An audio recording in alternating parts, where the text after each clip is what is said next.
বিশ্বের সবচেয়ে বিস্ময়কর জিনিস যা দেখে বিজ্ঞানীরাও অবাক হয়ে গিয়েছিলেন। নম্বর ৮, নেপালের লোকেরা নদীতে কাঠ সংগ্রহ করে।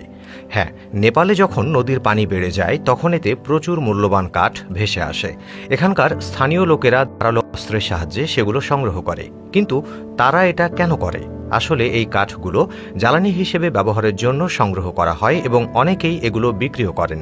তবে কাঠ সংগ্রহের জায়গাগুলি অত্যন্ত বিপজ্জনক, কারণ যদি কেউ সেখান থেকে পিছলে পড়ে তবে সে সরাসরি পানিতে ডুবে যেতে পারে, যা প্রাণঘাতী হতে পারে। নম্বর ৭, এক বিস্ময়কর নদী যেখানে সোনা ভাসে। হ্যাঁ, ইন্দোনেশিয়ার মুসি নদী, যা সুমাত্রা দ্বীপের দক্ষিণ অংশে প্রবাহিত হয়, সেটা তার মধ্যে লুকিয়ে থাকা সম্পদের জন্য বিখ্যাত। স্থানীয়রা বহু শতাব্দী ধরে এই নদীতে সোনার কণা খুঁজে আসছে। নদীর তীরে বসবাসকারী গ্রামবাসীরা ঐতিহ্যবাহী পদ্ধতিতে, যেমন প্যানিং করে ছোট ছোট সোনার টুকরো সংগ্রহ করে। আধুনিক যুগেও এই প্রথা চালু রয়েছে এবং অনেক মানুষ তাদের জীবিকা নির্বাহের জন্য এই নদীর উপর নির্ভর করে। নম্বর ৬, ব্রাজিলে এক অনন্য পদ্ধতিতে মুরগি পালন।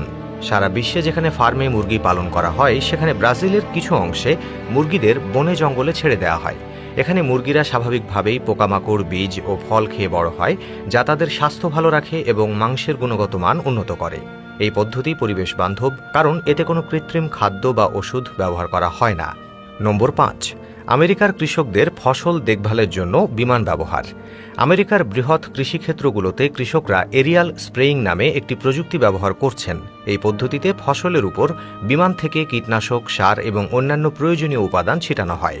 এটি সময় ও শ্রম বাঁচায় এবং ফসলের মানোন্নয়ন ঘটায়।